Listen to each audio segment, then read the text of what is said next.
All my dear students, मैं Azhar sir स्वागत करता हूं आप सबका टॉपर ऑनलाइन क्लासेस में। और आशा करता हूं कि आप सब अच्छे होंगे, मन लगा के पढ़ रहे होंगे। आज हम लोग कक्षा 10वीं के संस्कृत के पाठ्य पुस्तक पीयूषम भाग 2 के पहला चैप्टर मंगलम को पढ़ेंगे। तो सबसे पहले हम लोग जान लेते हैं कि पीयूषम का अर्थ क्या होता है। जैसा कि आपके बुक का नाम है पीयूषम, तो पीयूषम का अर्थ क्या है बच्चों? पीयूषम का अर्थ होता है अमृत। पीयूषम का क्या अर्थ होता है बाबू? अमृत अर्थ होता है। और इस बुक का पहला चैप्टर है मंगलम। तो आप सोच रहे होंगे सर मंगलम का अर्थ क्या होता है? मंगलम का अर्थ होता है कल्याण, कल्याणकारी, शुभ होना। ये मंगलम का अर्थ होता है। मंगलम का अर्थ होता है कि आपका कल्याण हो, शुभ हो। जैसे आप किसी को बोलते हैं ना कि आपका मंगल हो, इसका मतलब आप उसको क्या बोलना चाहते हैं कि आपका सब कुछ अच्छा हो, आपके साथ सब कुछ शुभ हो, आपका कल्याण हो। तो मंगलम का अर्थ होता है कल्याण होना, शुभ होना। ये सब मंगलम का अर्थ है। आइए अब हम लोग चैप्टर के अंदर चलते हैं। जैसा कि आप देख सकते हैं यहाँ पे मंगलम चैप्टर के बारे में संक्षिप्त में उसके बारे में थोड़ा सा विवरण दिया हुआ है कि ये मंगलम चैप्टर कहाँ से लिया गया है, इसमें क्या क्या दिए हैं। तो आइए सबसे पहले इसको जानते हैं कि ये मंगलम चैप्टर के बारे में क्या कह रहा है। उपनिषदः वैदिक वाङ्मस्य अंतिम भागे। इसका अर्थ है कि उपनिषद वैदिक वाङ्मय, वाङ्मय का अर्थ होता है साहित्य, और से जहां लग जाए वहां काके की का अर्थ आता है बच्चों। तो उपनिषद वैदिक साहित्य के अंतिम भागे, अंतिम भाग में दर्ज है। यानी बच्चों आपसे अगर कोई पूछे कि उपनिषद कहाँ दर्ज है, उपनिषद कहाँ पाया जाता है, तो उपनिषद कहाँ पाया जाता है, उपनिषद कहाँ पाया जाता है, तो इसका आंसर होगा वैदिक साहित्य के या वैदिक वाङ्मय के, वैदिक साहित्य के अंतिम भाग में, वैदिक साहित्य के अंतिम भाग में, वैदिक साहित्य के अंतिम भाग में। तो क्या लिखा है बच्चों? उपनिषदः वैदिक वाङ्मस्य अंतिम भागे। उपनिषद वैदिक साहित्य के अंतिम भाग में दर्ज है, अंकित है। दर्शन शास्त्रस्य सिद्धांतान प्रकटयन्ति। और उपनिषद क्या करता है? दर्शन शास्त्र के सिद्धांतों को प्रकट करता है। यानी उपनिषद में बताया क्या जाता है, उपनिषद में क्या लिखा गया है, उपनिषद में क्या बताया गया है, क्या लिखा गया है। तो बच्चों बताना है दर्शन शास्त्र के सिद्धांत, दर्शन शास्त्र के सिद्धांत। अब आ गई सर्वत्र परम पुरुषस्य परमात्मनः महिमा प्रधानतया ज्ञायते। सर्वत्र मतलब सभी जगह, परम पुरुषस्य परमात्मा उस परम पुरुष परमात्मा की महिमा मतलब महानता, प्रधानतया मुख्य रूप से ज्ञायते मतलब गाई जाती है। सभी जगह परम पुरुष परमात्मा की महानता मुख्य रूप से गाई जाती है। तो यहां से आपको क्वेश्चन पूछ सकता है बोर्ड में कि बताइए सभी जगह, सभी जगह किसकी प्रधानता, किसकी महानता, किसकी महानता, किसकी महानता गाई जाती है या महिमा गाई जाती है? तो बताओ बच्चों किसकी गाई जाती है? परमेश्वर की, ईश्वर की। परम पुरुष परमेश्वर यानी ईश्वर की, उस ईश्वर की महिमा सभी जगह प्रधान रूप से गाई जाती है। तेन परमात्मना जगत व्याप्त अनुशासित चास्ति। लिखा है कि उस परमात्मा से जगत व्याप्त है, यानी वही परमात्मा ने जगत बनाया है, वह परमात्मा जगत के कण कण में निवास करता है।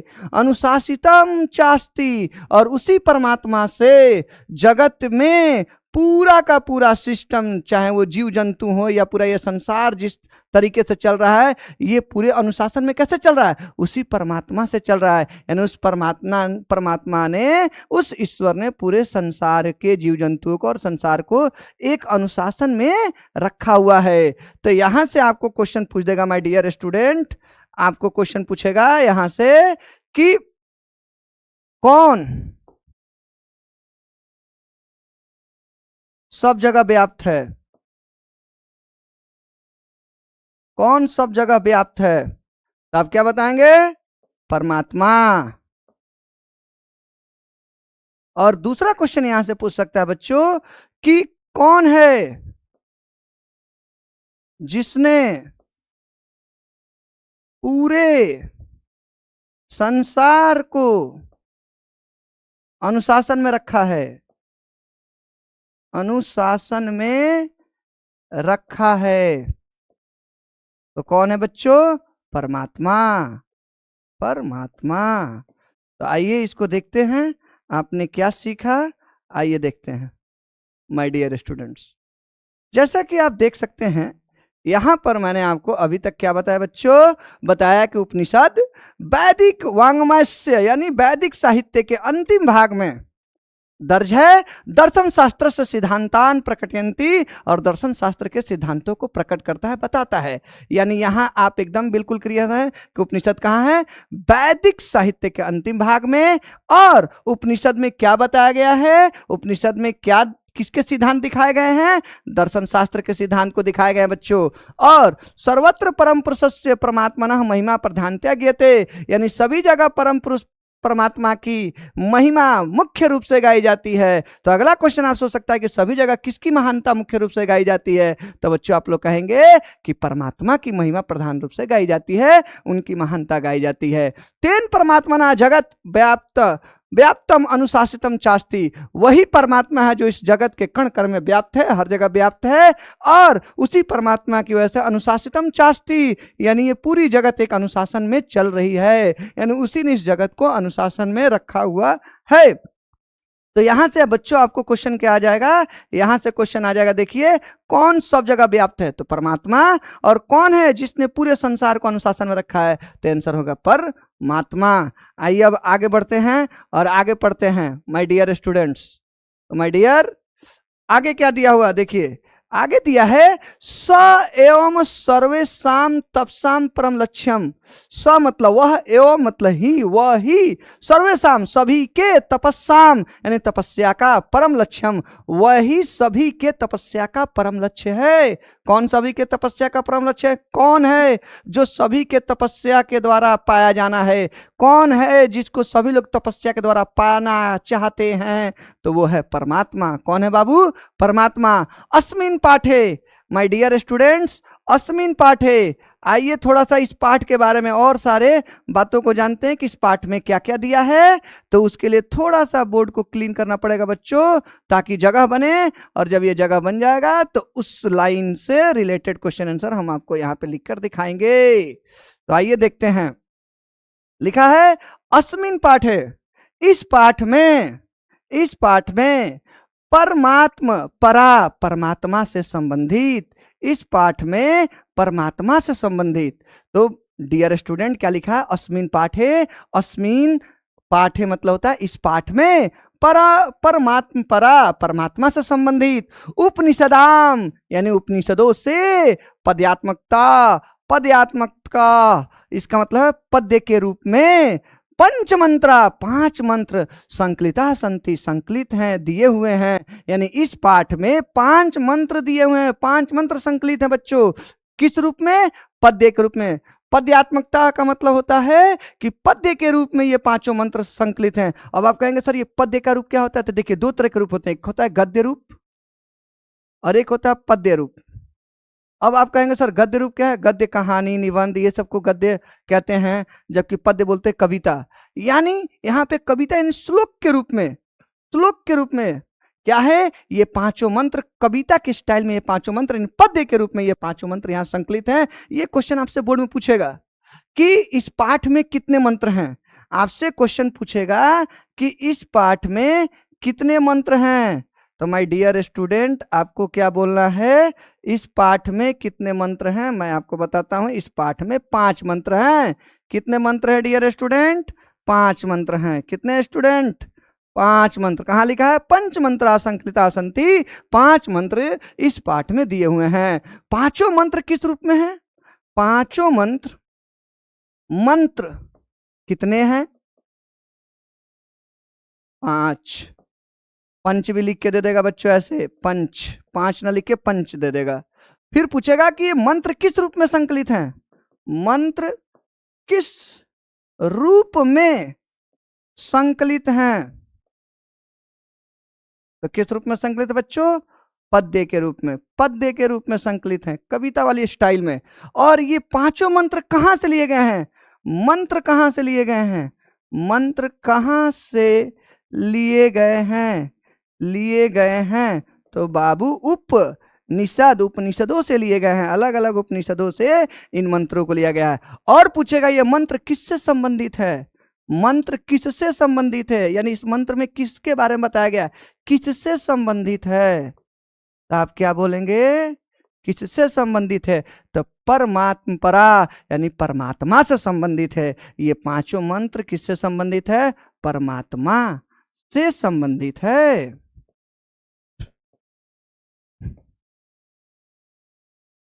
तो माय डियर स्टूडेंट्स, इसमें से कोई ना कोई क्वेश्चन बोर्ड में आएगा, पूछा जाएगा कि मंगलम पाठ में कितने मंत्र हैं? 5 पंच मंत्र। और मंत्र किस रूप में संकलित हैं? तो पद्य के रूप में संकलित हैं। मंत्र कहां से लिए गए हैं? उपनिषदों से लिए गए हैं। मंत्र किससे संबंधित है? उन मंत्रों में किसके बारे में चर्चा की गई है? तो मंत्रों में परमात्मा के बारे में चर्चा की गई है, परमात्मा से संबंधित है। तो आइए आगे बढ़ते हैं, एक एक मंत्र को अच्छे से पढ़ते हैं। माय डियर स्टूडेंट, ये जो पहला मंत्र है, ये मंत्र लिया गया है किस उपनिषद से? ईसा। ये याद कर लीजिएगा, ईसा वास्योपनिषद।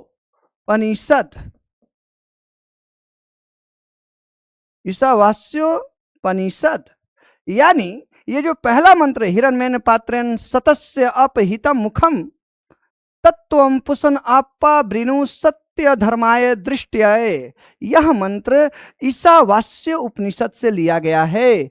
अब आपको बिहार बोर्ड के कक्षा 10th के 2027 के पेपर में यह सवाल आ सकता है कि मंगलम पाठ का पहला मंत्र, प्रथम मंत्र किस उपनिषद से लिया गया है? तो बच्चों आप लोग बताइएगा, ईसावास्य उपनिषद से लिया गया है पहला मंत्र। कभी कभी आपको ऐसे इस मंत्र का शुरू का और अंत का देख के पूछेगा, तो उसके बारे में हम लोग चर्चा थोड़ा बाद में करेंगे। सबसे पहले इस मंत्र का अर्थ जानते हैं कि मंत्र हमसे कहना क्या चाहता है, इस मंत्र के द्वारा बताया क्या जा रहा है। तो लिखा है हिरण्मयेन पात्रेण। अब लड़का पूछेगा सर हिरण्मयेन का मतलब क्या होता है? हिरण्मयेन का मतलब होता है सोना। क्या अर्थ होता है बाबू? सोना, वही सोना, सोना चांदी नाम सुने होंगे तो वही सोना। तो और इसमें क्या लगा है? एन। एन मतलब होता है से, यानी सोना से, सोना से। पात्रेण, पात्र मतलब बर्तन, एन लगा, ये भी मतलब से, पात्र से, यानी सोने के पात्र से। अब ये 2 बार से नहीं होगा बच्चों, इसमें से एक से को आपको हटाना पड़ेगा। ये संस्कृत ग्रामर में आपको मैं सिखा दूंगा, बिल्कुल टेंशन मत लीजिए। सोना के पात्र से लिखा है हिरण्मयेन पात्रेण, सोना के पात्र से, सतस्य सत्य का, सत्य का, अपहितम, अपहितम का मतलब होता है ढका होना, सत्य का ढका हुआ। क्या ढका हुआ है? मुखम, मुख। यानी पहले लाइन का अर्थ है कि सोना के पात्र से, सोने के पात्र से, हिरण्मयेन के पात्र से, हिरण्मयेन मतलब होता है सोना, हिरण्मयेन यानी सोने के पात्र से सत्य का मुख ढका हुआ है। अपहित मतलब ढका हुआ, मुख मतलब मुख, सत्य का जो मुंह है वह सोने के पात्र से ढका हुआ है। आगे क्या लिखा है? तत्वम, तत्वम, तत्वम को थोड़ा सा तोड़िए। तत्वम का मतलब होता है तत्, तत्। एक सेकंड रुक जाइए, थोड़ा सा इसको मिटा के बढ़िया से लिखने दीजिए। तत् धन त्वम, तत् माने होता है उसको, और त्वम मतलब होता है तुम। अब यहां उसको किसको कहा गया है? वो जो सत्य का मुख ढका हुआ है सोने के पात्र से, तो सोने के पात्र को उसको से दिखाया गया है, यानी सोने के पात्र को तुम, यानी उसको तुम। अब ये तुम कौन है? पुसन, पुसन अपावृणु। पुसन का मतलब होता है बच्चों, पुसन का मतलब होता है सूर्य, जो पूरी धरती का पालनहार है, पोषण करने वाला है। तो इसमें लिखा है कि उसको तुम सूर्य, हे सूर्य उसको तुम, किसको? सोने के पात्र को, जिसने किसके मुख को ढक रखा है? सत्य के मुख को ढक रखा है। अपावृणु, अपावृणु का मतलब होता है माय डियर स्टूडेंट, अपावृणु का मतलब होता है हटा देना, हटा देना। अपहितम ऊपर लिखा था, अपहितम का मतलब होता है अपिहितम, अपिहितम का मतलब होता है ढका होना, ढका होना।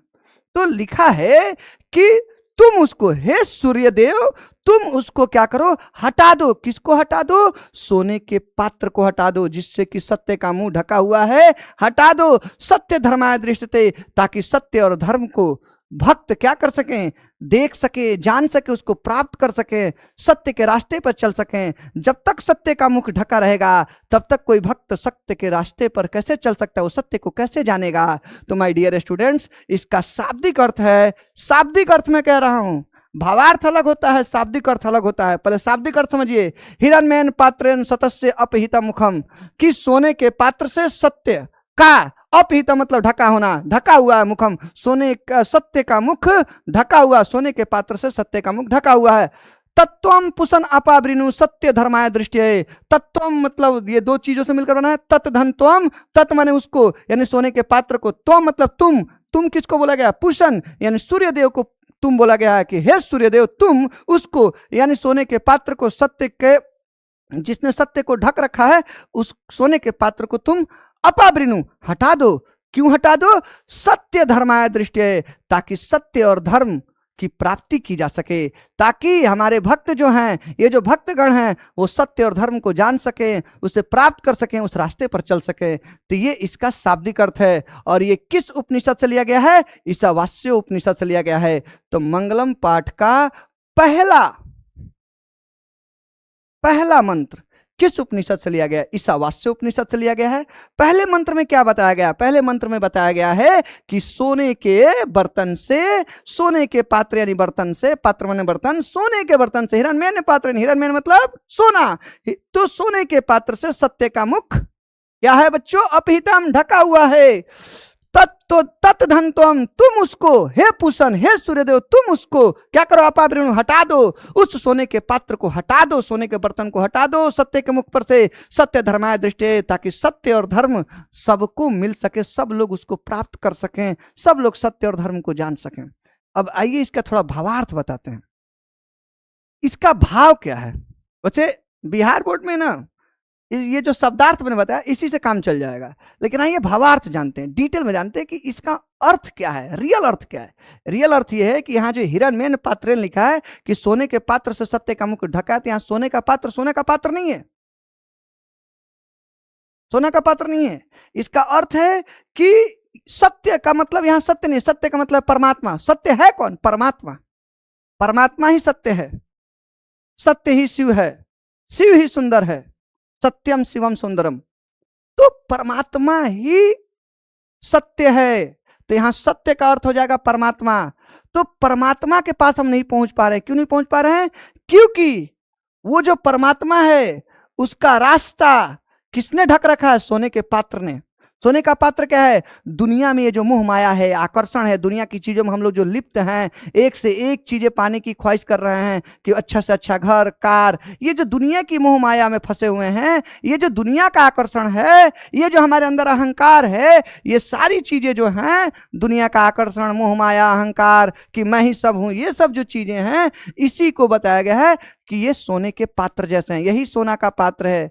ये दुनिया का मोह माया और आकर्षण को यहाँ सोने के पात्र से दिखाया गया है, और इसी दुनिया के मोह माया और आकर्षण ने सत्य का मुख ढक रखा है, यानी भगवान तक जाने का रास्ता बंद कर रखा है। इसलिए यहां सूर्यदेव से, जो पूरी दुनिया के पालनहार हैं, पोषणहार हैं, पूरी दुनिया को पालन करते हैं, उनसे भक्त ने गुजारिश किया है कि हे सूर्य देवता, आप ही हैं जो इस सोने के पात्र, यानी ये जो दुनिया का आकर्षण है, जिसके चक्कर में मैं फंस गया हूं, दुनिया के मोह माया में, उससे आप ही हैं जो हमको निकाल सकते हैं। हमको कृपया करके बाहर निकालिए, ताकि हम सत्य धर्माय दृष्टि, ताकि मैं सत्य की प्राप्ति कर सकूं, धर्म की प्राप्ति कर सकूं, ताकि मैं ईश्वर को प्राप्त कर सकूं। सत्य मतलब ईश्वर, ताकि मैं ईश्वर को प्राप्त कर सकूं। हे सूर्यदेव, मुझे इस सोने के पात्र यानी इस दुनिया के मोह माया और आकर्षण से बाहर निकालिए। इसी ने सत्य का रास्ता मुख बंद कर रखा है।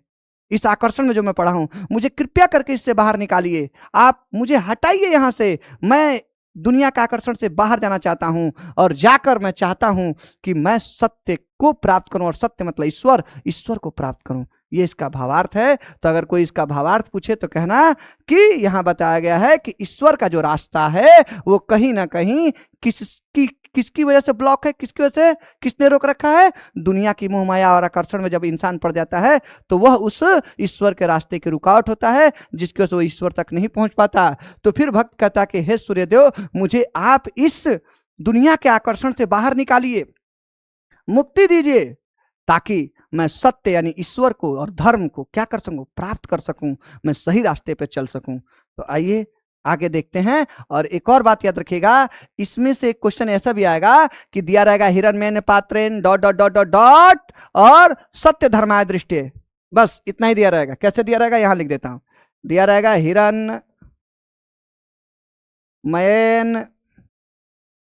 पात्रेण dot dot dot dot dot dot dot dot dot और लास्ट में लिखा होगा सत्य धर्माय दृष्टि। और पूछेगा बताइए ये किस उपनिषद से लिया गया था। आपको याद रखना पड़ेगा ये मंगलम पाठ का पहला मंत्र है जो ईशावास्य उपनिषद से लिया गया। तो ऐसे भी करके पूछ सकता है और ऐसे भी पूछ देगा। कुछ नहीं लिखा रहेगा, लिखा रहेगा कि बताइए मंगलम पाठ का पहला मंत्र किस उपनिषद से लिया गया, तो भी आपको मारना है ईशावास्य उपनिषद। तो ये मंत्र आपका कंप्लीट हुआ। आइए अगले मंत्र पर चलते हैं। अड़ो अरियान महतो महियान आत्मस्य, अड़ो अरियान महतो महियान आत्मस्य जंतोर्निहितो गुहायाम। क्या अर्थ है इसका?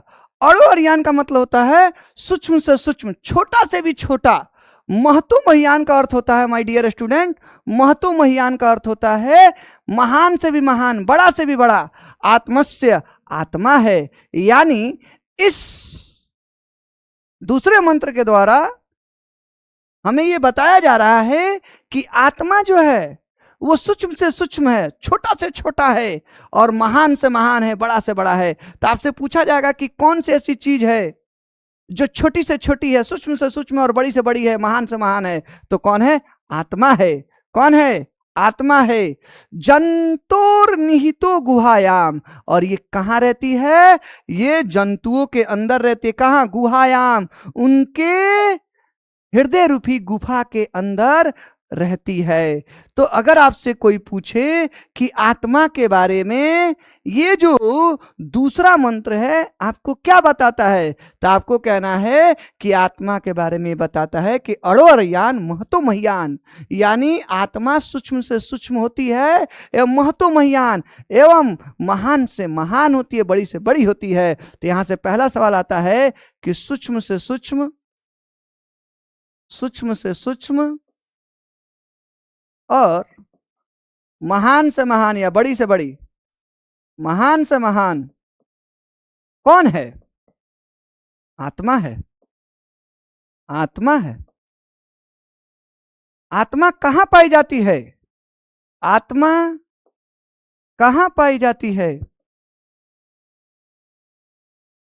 माय डियर स्टूडेंट, आत्मा पाई जाती है जंतु के, जीवों के या जंतु के हृदय रूपी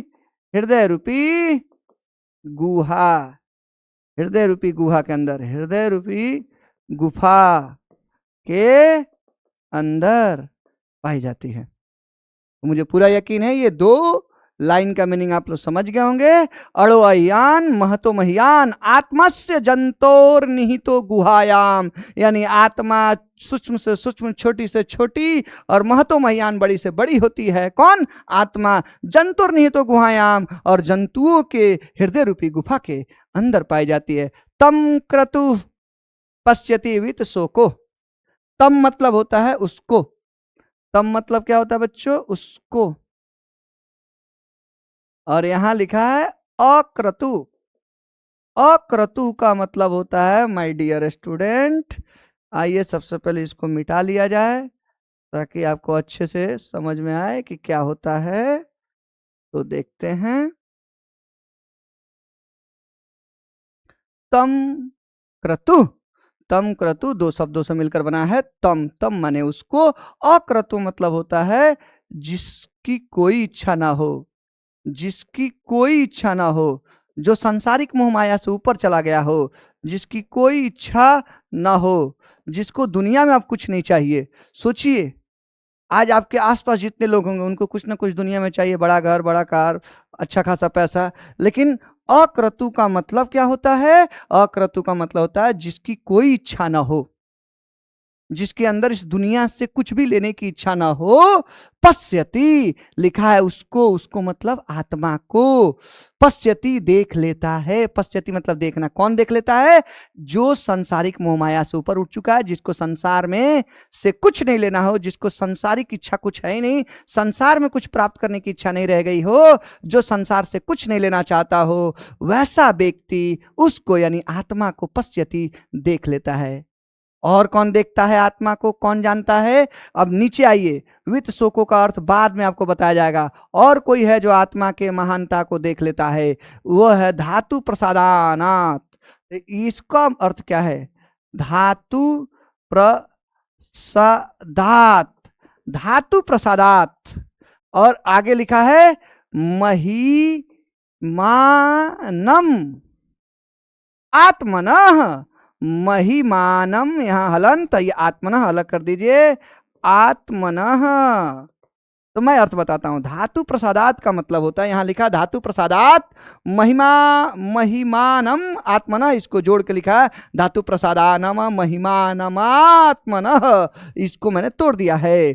तो धातु प्रसादात का मतलब होता है वह व्यक्ति, वह व्यक्ति जिसका दिमाग और इंद्रियां, यानी आंख नाक कान इंद्रियां, इंद्रियां उसके नियंत्रण में हो। बड़ा मुश्किल काम है अपनी इंद्रियों पर नियंत्रण पाना। उसके नियंत्रण में हो, शांत स्वभाव का हो, पूरा शांति को उसने धारण कर रखा है, उसकी इंद्रियां उसके कंट्रोल में है, उसका मन पूरा शांत है, उसका दिमाग शांत है, उसको धातु प्रसादात कहते हैं संस्कृत में। तो वह व्यक्ति जिसका दिमाग और इंद्रियां उसके नियंत्रण में, वो पूरी तरह से शांत है, वह क्या करता है? महिमानम आत्मनः, वो आत्मा की महिमा को, आत्मा की महानता को देख लेता है, आत्मा की महानता को देख लेता है। महिमानम महानता आत्मनः, आत्मा की महानता, वो आत्मा की महानता को देख लेता है। तो कौन कौन है जो आत्मा को देखता है? कौन कौन है? तो आइए, तम अक्रतु, उसको यानी आत्मा को, अक्रतु जिसकी कोई इच्छा नहीं है, जो संसार की इच्छा और मोह माया से ऊपर हो गया है, जिसको संसार में कुछ नहीं चाहिए, वैसे लोग आत्मा को यानी उसको देख लेते हैं। और कौन देखते हैं? वह व्यक्ति जिसका दिमाग और इंद्रिया धातु प्रसादात, यानी जिसके दिमाग और इंद्रिया उसके नियंत्रण में हो, वो हर चीज पर, अपनी पूरे शरीर पर, अपने मन मस्तिष्क बुद्धि पर विजय पा लिया हो, वह व्यक्ति आत्मा की महानता को, महिमानम आत्मनः, आत्मा की महानता को, और खुद को, खुद को, आत्मना का एक सेंस भी आएगा, खुद को जान लेता है कि वो किस लिए आया है, उसका लक्ष्य क्या है, वह क्या करना चाहिए उसे। तो माय डियर स्टूडेंट, नीचे वाले दो लाइन का अर्थ है कि उसको यानी आत्मा को जिसकी कोई भी इच्छा ना है, जो दुनिया की मोह माया से ऊपर उठ गया है, वह उसको देख लेता है। और वह व्यक्ति जिसका दिमाग और इंद्रिया उसके नियंत्रण में है, धातु प्रधान महिमाना माना आत्मना, इसका मतलब वह व्यक्ति जिसका दिमाग और इंद्रिया उसके नियंत्रण में है, वो सब कुछ पर कंट्रोल कर लिया है, वह आत्मा की महानता को और खुद को जान पाता है। और जो इस तरह की चीजें देख लेता है और खुद को जान लेता है, ये लोग वित्त शोको, वित्त शोको मतलब होता है दुख रहित। अब इनको कोई दुख नहीं होता, ये दुनिया की मोह माया से ऊपर उठ जाते हैं, इनको कोई दुख नहीं होता, ये शोक रहित हो जाते हैं। वित्त शोको मतलब होता है शोक रहित, वो दुख से ऊपर उठ जाते हैं। अब उन्हें दुनिया में कोई दुख नहीं दे सकता, अब उन्हें पूरी जीवन में दुख का अनुभव नहीं होगा, वो दुख से परे चले जाते हैं, ऊपर उठ जाते हैं। तो माय डियर स्टूडेंट्स, लास्ट का दो लाइन बहुत ही फैंटास्टिक है क्या बात बताई गई है। लिखा है कि आत्मा को वही देख सकता है जो अक्रतु हो। अक्रतु मतलब जिसकी संसारिक इच्छा कुछ भी ना हो, जो संसार से कुछ नहीं चाहता हो, वह उस आत्मा को देख लेता है। और कौन देखता है? वह व्यक्ति धातु प्रसादात यहाँ लिखा हुआ है, इसमें है, उसका मतलब है कि वह व्यक्ति जिसका दिमाग और इंद्रिया उसके कंट्रोल में हो, बस में हो, वह उस आत्मा को और महिमान आत्मा की महानता को देख लेता है, खुद के बारे में जान लेता है। और ऐसे ही लोग दुखों से रहित हो जाते हैं। यानी इतना ज्ञान होने के बाद जब आत्मा के बारे में जान जाते हैं, उसको देख लेते हैं, उसको पहचान लेते हैं, तो माय डियर स्टूडेंट, वो दुख से रहित हो जाते हैं। उनको अब कभी दुख होने वाला नहीं है, वित शोक हो जाते हैं। तो आपसे पूछा जाएगा कि दुखों से परे कौन जा सकता है? क्वेश्चन आप सुन लीजिए, दुखों से ऊपर कौन उठ सकता है? तो दुखों से ऊपर कौन उठ सकता है? जिसकी कोई भी सांसारिक इच्छा नहीं है, जो वह व्यक्ति जिसने अपने दिमाग और इंद्रियों पर नियंत्रण कर लिया है, तभी तो आत्मा को जानेगा, आत्मा की महानता को जानेगा और दुखों से ऊपर चला जाएगा। तो माय डियर स्टूडेंट्स, ये पूरा का पूरा श्लोक किस उपनिषद से लिया गया है? कठोपनिषद। किस उपनिषद से लिया गया है? कठोपनिषद। कठोपनिषद। अब आइए अगला श्लोक देखते हैं। अगला श्लोक है तीसरा श्लोक, सत्यमेव जयते नानृतम। सत्यमेव जयते नानृतम। यानी इस श्लोक के माध्यम से राइटर आपको कहना चाहता है कि सत्यम यानी सत्य, एवं मतलब ही, सत्य की ही जयते जीत होती है, सत्य की ही जीत होती है। सत्यमेव जयते का मतलब होता है सत्य की ही जीत होती है। नानृतम, ना मतलब नहीं, अनृतम मतलब झूठ, अनृतम माने झूठ, अनृतम मतलब झूठ, मिथ्या। यानी राइटर जो है, ये जो मुंडकोपनिषद से लिया गया श्लोक है, इसके माध्यम से आपको बताया जा रहा है कि सत्य ही जीतता है, ना नृतम। नृतम मतलब अनृतम मतलब झूठ, झूठ नहीं जीतता, यानी झूठ की विजय कभी नहीं होती। सत्येन पंथा बीततो देवयान।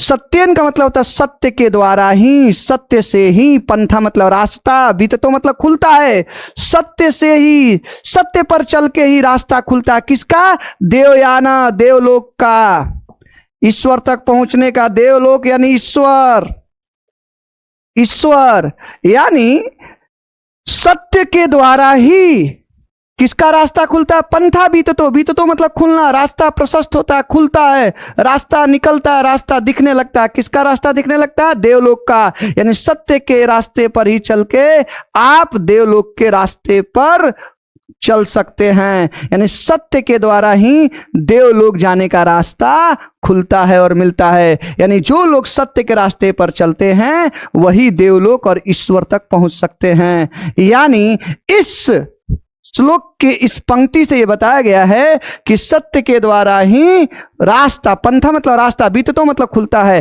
देवयाना देवलोक का रास्ता खुलता है, देवलोक का रास्ता प्रशस्त होता है, मार्ग प्रशस्त होता है, देवलोक का मार्ग दिखने लगता है। और सत्य पर चल के देवलोक का जब मार्ग दिखेगा, ईश्वर तक पहुंचने का मार्ग दिखेगा, तो आप उस पर चलकर, सत्य पर ही चलकर आप ईश्वर तक पहुंच सकते हैं।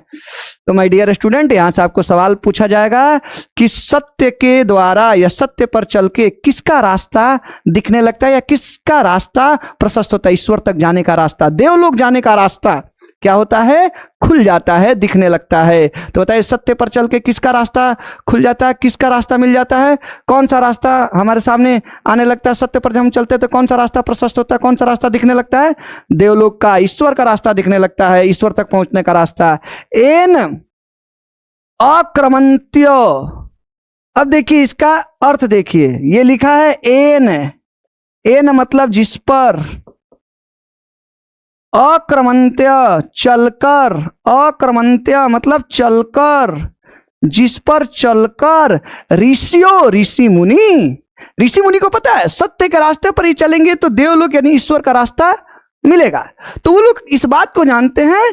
तो जिस पर चलकर यानी सत्य के रास्ते पर ही चलकर ऋषियों यानी ऋषि मुनि क्या करते हैं? इसी सत्य के मार्ग पर चलकर ऋषि मुनि यत्र तत्र सतस्य परम निधानम, यत्र माने जहां, यत्र माने जहां, तत् माने उस, सतस्य मतलब सत्य का, उस सत्य का, श्रेष्ठ परम मतलब श्रेष्ठ, निधान मतलब खजाना, यानी ऋषि मुनि उस सत्य पर, जिस पर मतलब सत्य पर, अक्रमंते मतलब चलकर, तो ऋषि मुनि एन क्रमंते, ऋषियों का मतलब ऋषि मुनि उस सत्य के रास्ते पर चलकर, जहां उस सत्य का श्रेष्ठ खजाना है, जहां यत्र तत्र सतस्य परम निधानम, जहां उस सत्य का परम निधानम श्रेष्ठ खजाना है, वहां ऋषि मुनि पहुंच जाते हैं।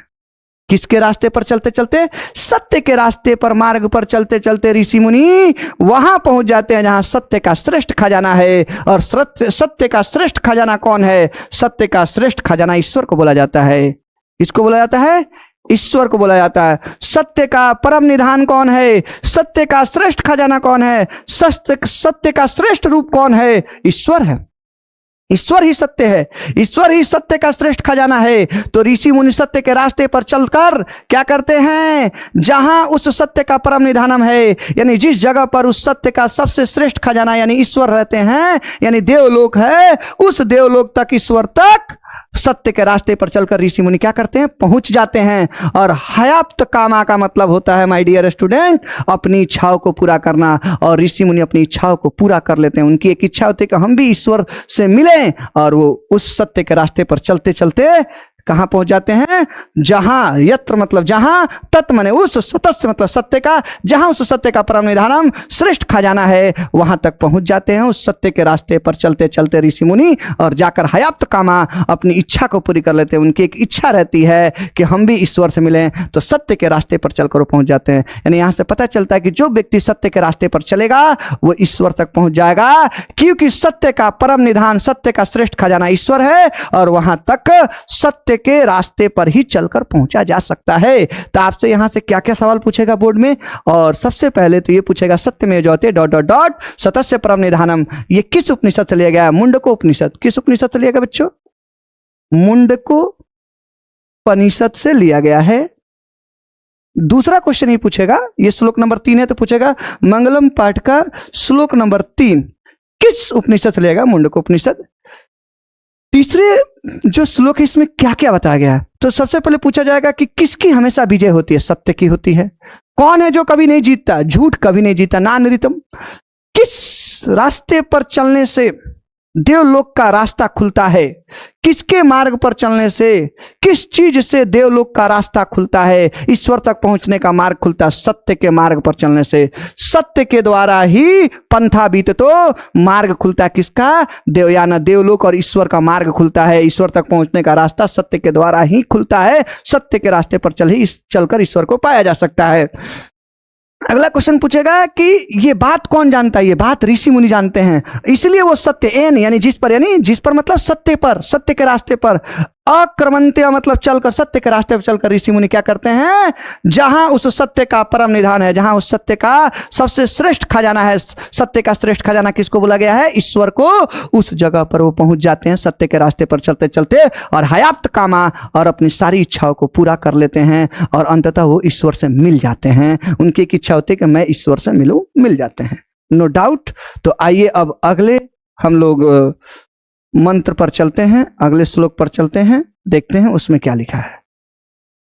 माय डियर स्टूडेंट, अगला श्लोक है, माय डियर स्टूडेंट अगला श्लोक है, यथा नद्यः स्यंदमाना समुद्रे। यथा मतलब जैसे, नद्या मतलब नदियां, स्यंदमाना मतलब निरंतर प्रवाहित होकर बहती हुई, समुद्र मतलब समुद्र में, अस्तम गच्छन्ति जाकर गिरती हैं और विलीन हो जाती हैं, नाम रूपे विहाय, अपना नाम और रूप विहाय मतलब छोड़कर। यानी जैसे नदियां लगातार प्रवाहित होकर समुद्र में विलीन हो जाती है अपना नाम और रूप छोड़कर। इसका अर्थ क्या है मैं बताता हूं। मान लीजिए कोई नदी है, ये कोई समुद्र है, यहां कोई समुद्र है और यहां से नदी बहती हुई आ रही है। तो नदी की पानी जब समुद्र में मिलता है तो वो समुद्र के पानी जैसा हो जाता है। अब इसमें कोई ये नहीं कहेगा, मान लीजिए गंगा नदी है, राइट, और बंगाल की खाड़ी में गिरती है, बंगाल की खाड़ी में गिरती है माय डियर स्टूडेंट, तो जब गंगा नदी बंगाल की खाड़ी में गिर जाती है तो कोई ये नहीं कहेगा कि यहाँ ये वाला बंगाल की खाड़ी में ये वाला पानी गंगा नदी का है, क्योंकि गंगा नदी जैसे ही बंगाल की खाड़ी में गिरेगी तो बंगाल की खाड़ी का जो समुद्री पानी है उस जैसा हो जाएगी। अब उसका नाम, उसका रूप, उसका अस्तित्व तो नहीं बचेगा, उसमें जाकर वो इस तरह से समा जाएगी कि ऐसा हो जाएगा कि वो उसी की हो जाएगी, वो अपना अस्तित्व तो खो बैठेगी। तो माय डियर स्टूडेंट्स, यही लिखा है कि जैसे नदियां स्यंदमाना यानी कि लगातार प्रवाहित होते हुए समुद्र यानी समुद्र में अस्तम गच्छन्ति जाकर विलीन हो जाती है, नाम रूपे विहाय, अपना नाम और रूप छोड़कर, अपना अस्तित्व खोकर क्या करती हैं, अपना नाम और रूप दोनों छोड़कर। आपसे पूछा जाएगा बोर्ड में क्वेश्चन कि नदियां अपना क्या क्या छोड़ देती हैं तब जाके समुद्र में मिलती हैं, समुद्र में विलीन होने से पहले वो अपना क्या क्या त्याग देती हैं। तो नदियां अपना नाम, अपना रूप, दोनों चीज, आप खाली नाम मत मारिएगा, नाम और रूप दोनों चीज नदियां क्या कर देती हैं, त्याग देती हैं माय डियर स्टूडेंट, दोनों चीजें नदियां त्याग देती हैं, राइट। और तब जाके वो समुद्र में मिलती हैं और अपने अस्तित्व को खोकर समुद्र की जैसे ही हो जाती हैं। तथा विद्वान नाम रूपाद विमुक्ता, ठीक वैसे ही जो विद्वान लोग होते हैं, जो ज्ञानी लोग होते हैं, जिनके अंदर ज्ञान हो जाता है, जो चीजों को समझने लगते हैं, वो भी अपने नाम रूप से विमुक्त हो जाते हैं, मुक्त हो जाते हैं, वो भी अपने नाम रूप को छोड़ देते हैं। यहां नाम रूप का मतलब होता है अहंकार। एक विद्वान क्या नाम रूप छोड़ेगा जी, अपना अहंकार, दुनिया के प्रति मोह माया, दुनिया के प्रति आकर्षण जो उसके अंदर रहता है, उन सबको त्याग देता है। तो लिखा है तथा विद्वान नाम रूपाद विमुक्ता, ठीक इसी प्रकार विद्वान लोग, ज्ञानी लोग अपने अंदर के नाम और रूप को छोड़ देते हैं, उससे मुक्त हो जाते हैं, यानी अपने अंदर के अहंकार, दुनिया के प्रति आकर्षण को छोड़ देते हैं और ईश्वर की खोज में निकल जाते हैं। और उसको छोड़कर परात परम पुरुषम उपैति दिव्यम, परात परम का मतलब होता है श्रेष्ठ से श्रेष्ठ, दिव्यम पुरुष, श्रेष्ठ से श्रेष्ठ दिव्य पुरुष। श्रेष्ठ से श्रेष्ठ दिव्य पुरुष कौन है, परात परम दिव्यम पुरुष, उपैति को लास्ट में रखिए, तब सेंस आपको आएगा, तब असली समझ में आएगी। श्रेष्ठ से श्रेष्ठ जो दिव्य पुरुष है यानी जो परमात्मा है, उपैति मतलब उसमें जाके मिल जाते हैं, उसमें जाकर विलीन हो जाते हैं। जैसे नदियां समुद्र में विलीन होती हैं, वैसे विद्वान लोग अपने अंदर के नाम और रूप यानी अहंकार और दुनिया के प्रति आकर्षण को छोड़कर, जब ये सब चीजों को छोड़ देते हैं, तब वो जाकर परम पुरुष परमात्मा में विलीन हो जाते हैं। उनको उनकी समझ होती है और वो ईश्वर के रास्ते पर चलने लगते हैं और ईश्वर को पाने की चेष्टा करते हैं और अंततः पा लेते हैं और उनमें जाके समा जाते हैं। तो माय डियर स्टूडेंट, ये जो चौथा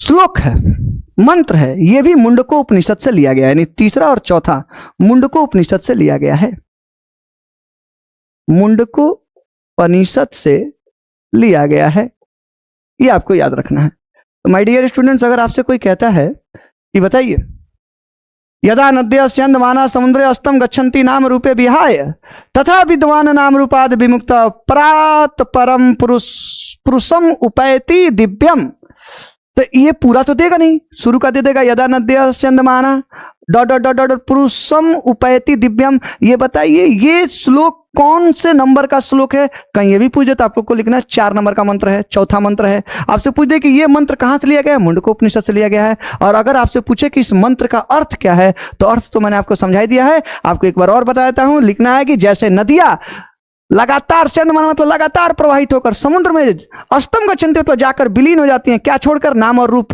अपना अस्तित्व, अपना नाम और अपना रूप दोनों को विहाय मतलब छोड़कर अपने अस्तित्व को पूरा खो देती हैं, नाम और रूप को खो देती हैं और जाकर उस जो समुद्र है उसके जैसा हो जाती हैं।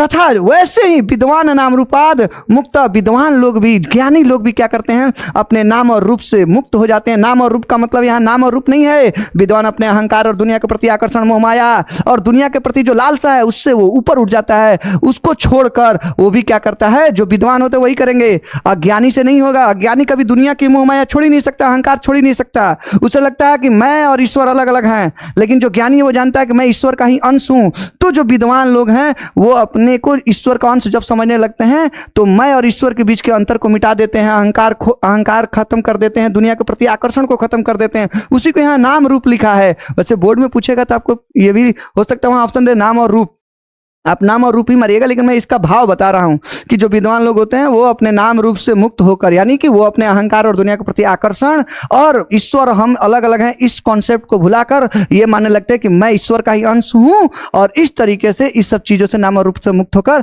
परात परम दिव्यम पुरुषम, यानी परात परम का मतलब श्रेष्ठ से श्रेष्ठ दिव्य पुरुष, श्रेष्ठ से श्रेष्ठ दिव्य पुरुष कौन है? परमात्मा है, ईश्वर है, उपैती, उसमें जाकर वो विलीन हो जाते हैं। जिस तरह से नदियां समुद्र में विलीन होती है, समुद्र में जाके मिल जाती हैं, वैसे एक ज्ञानी पुरुष अपने अहंकार, अपनी दुनिया के प्रति आकर्षण, नाम और रूप को छोड़कर ईश्वर में विलीन हो जाता है, ईश्वर की खोज में निकल जाता है, ईश्वर को प्राप्त करने को चाहता है और ईश्वर को एक न एक दिन प्राप्त भी कर लेता है। तो माय डियर स्टूडेंट्स, आपने ये देखा।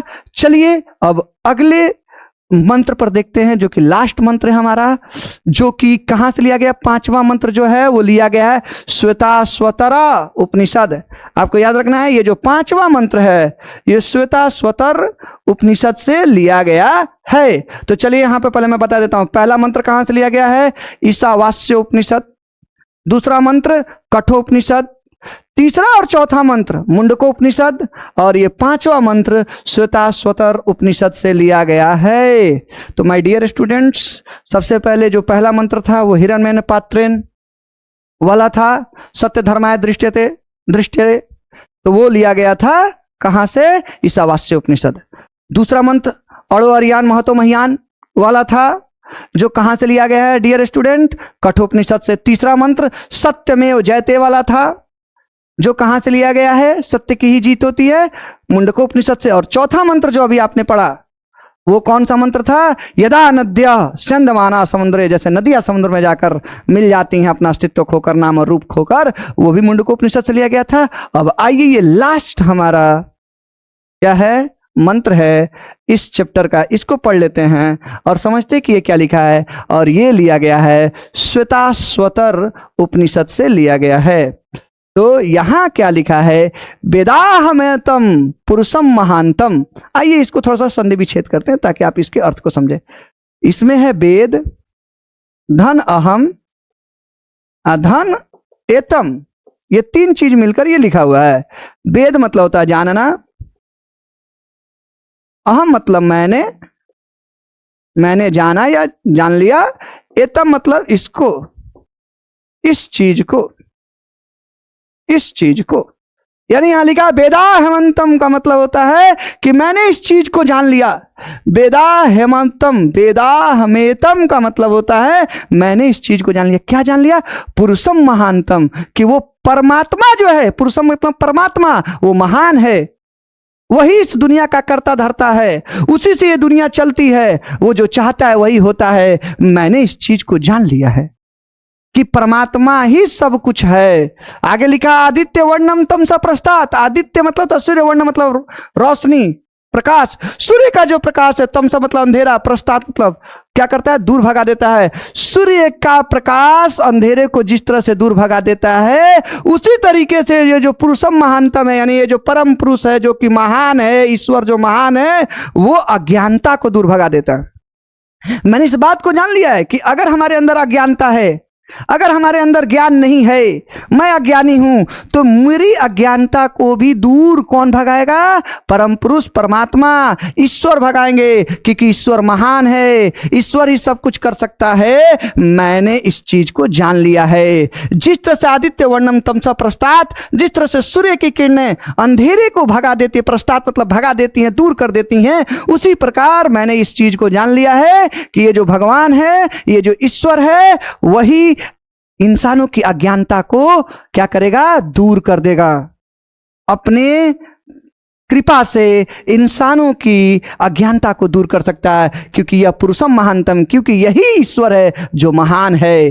तमेव विद्या विदित्वा। अब तमेव को तोड़िए, तम धन एव, तम मतलब उसको,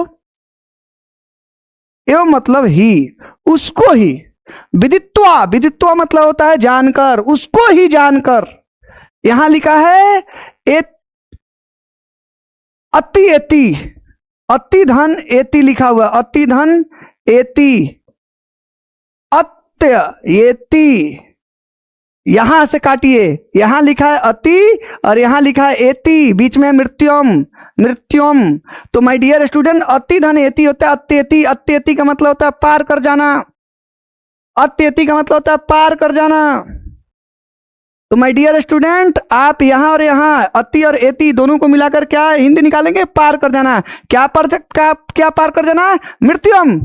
ये जो मृत्यु का चक्र है, जीवन और मृत्यु का चक्र है कि बार बार हम मरते हैं। हिंदू धर्म में क्या होता है? जीवन और मृत्यु का चक्र चलता रहता है। इंसान मरता है और फिर जन्म लेकर यहाँ पर आ जाता है। इंसान मरता है और जन्म लेकर आ जाता है माय डियर स्टूडेंट। तो ये जो चक्र है, जीवन मृत्यु का चक्र है, इसको सही नहीं माना जाता। अगर आप बार बार जन्म लेकर और पीड़ा सहकर एट लास्ट मर रहे हैं और मरने के बाद फिर किसी योनि में किसी रूप में जन्म ले रहे हैं और फिर मर रहे हैं, तो इसका मतलब यह है कि अभी आपने मोक्ष और मुक्ति की प्राप्ति नहीं की है। आप मुक्त नहीं हुए हैं। आप जीवन मरण के चक्र से मुक्त नहीं हुए हैं। आप जीवन मरण के जो चक्र है, ये जो जीवन मरण का भवसागर है, मृत्यु रूपी भवसागर है, जीवन और मरण का ये जो भवसागर है, इसको आपने पार नहीं किया है। तो राइटर क्या कहता है? ये जो श्वेताश्वतर उपनिषद से लिया गया है, उसमें बताया गया है कि तमेव, उसको ही विदित्वा, यानी जानकर, उसको ही यानी ईश्वर को ही जानकर, ईश्वर के बताए हुए रास्ते पर चलकर, मृत्युम, मृत्यु का ये जो जीवन और मृत्यु का चक्र है, अत्येति, अत्येति मतलब इसको पार किया जा सकता है। अत्येति का मतलब होता है पार करना, पार करना। मृत्यु के भय को भी जीता जा सकता है, यानी दोबारा मरने का मौका नहीं आएगा। यानी एक बार अब मर गए तो दोबारा जन्म लेकर नहीं आओगे ना, अब दोबारा, अब जब जन्म नहीं होगा तो मरोगे नहीं। यानी जीवन और मरण का ये जो चक्र है, ये कैसे पार किया जा सकता है? ये जीवन रूपी भवसागर को कैसे पार कर सकते हैं? जीवन मरण के चक्र को, इस भवसागर को कैसे पार किया जा सकता है? तमेव विदित्वा, उसको ही जानकर इसको हम लोग पार कर सकते हैं, इस भवसागर को पार कर सकते हैं। तम धन, उस तम मतलब उसको, एव मतलब ही, उसको ही, विदित्वा मतलब जानकर, यानी ईश्वर को ही, उसको मतलब ईश्वर को ही जानकर, ईश्वर के बताए हुए रास्ते पर चलकर ही अत्येति, अत्येति मतलब पार किया जा सकता है। मृत्युम यानी जीवन मरण के चक्र को पार किया जा सकता है। नान्य पंथा विद्यते अन्य अयनाय, ना धन अन्य, ना मतलब नहीं है, ना मतलब नहीं है, अन्य मतलब दूसरा, अन्य मतलब दूसरा, नहीं है दूसरा। पंथा मतलब रास्ता, दूसरा रास्ता नहीं है। पंथा मतलब रास्ता, यानी दूसरा रास्ता नहीं है। विद्यते, विद्यते मतलब होता है, विद्यते मतलब होता है अस्तित्व में, विद्यते मतलब अस्तित्व में। दूसरा रास्ता अस्तित्व में नहीं है, दूसरा कोई रास्ता नहीं है। अयनाय, मुक्ति का, अयनाय मतलब मुक्ति। अगर आप जीवन मरण के चक्र से मुक्ति चाहते हैं तो उसके लिए कोई दूसरा रास्ता नहीं है। उसके लिए एक ही रास्ता है कि आप उस परमेश्वर को जानिए, उसके बताए हुए रास्तों पर चलिए, तभी आप जीवन मृत्यु के चक्र से क्या कर सकते हैं? इस भवसागर से पार कर सकते हैं। तो इस पूरे पैराग्राफ में क्या दिया हुआ है? लिखा है कि वेदाहमेतम, यानी मैंने, वेद मतलब जानना, एतम मतलब इसको, मैंने इस चीज को जान लिया है। पुरुषम महानतम, कि परम पुरुष परमात्मा ही महान है। वह जो चाहता है, वो जो जैसा सोचता है वही होता है, उसी से सब कुछ होता है। आदित्य वर्णम तमसा प्रस्तात्, जिस तरह से सूर्य की किरणें अंधेरे को दूर भगा देती हैं, वैसे ही परम पुरुष परमात्मा अगर चाहेंगे तो अज्ञानता को दूर कर देंगे। यानी परम पुरुष परमात्मा की ही कृपा से अज्ञानता, मानव के अंदर की अज्ञानता दूर होती है। तमेव विदित्वा, उसी परम पुरुष परमेत्वा को जानकर ही, परम पुरुष परमेश्वर को जानकर ही, अति एति, अति एति मतलब पार करना, यानी पार किया जा सकता है। मृत्युम यानी जीवन और मृत्यु के चक्र को पार किया जा सकता है, यानी मुक्ति को पाया जा सकता है। मुक्ति का मतलब होता है अब दोबारा जन्म नहीं होगा, जीवन मृत्यु के चक्र से अब तुम आजाद हो जाओगे, दोबारा फिर पृथ्वी पर नहीं आओगे। नान्य पंथा विद्यते अयनाय, और ना अन्य मतलब नहीं है दूसरा, पंथा मतलब रास्ता, विद्यते अस्तित्व में, दूसरा रास्ता अस्तित्व में नहीं है, दूसरा कोई रास्ता ही नहीं है। अयनाय मुक्ति का कोई दूसरा रास्ता नहीं है। मुक्ति का एक ही रास्ता है कि आप उस परमेश्वर को जानिए और उसके कहे हुए पर चलिए, तभी जाके आप जीवन मृत्युम अति मतलब मृत्यु के, जीवन मरण के ये जो चक्र हैं, अति से आप पार कर सकते हैं, नहीं तो कोई रास्ता नहीं है। और ये हो गया आपका पूरा का पूरा मंगलम चैप्टर। अब अगली बार मैं इसका MCQ लेकर आऊंगा, 1 नंबरिया लेकर आऊंगा, ऑप्शनल क्वेश्चन लेकर आऊंगा। अगला आपको एक दिन में वो भी मिल जाएगा। अगर आपको ये चैप्टर बहुत अच्छे से समझ में आया तो आप इस चैनल को लाइक और सब्सक्राइब करें। धन्यवाद।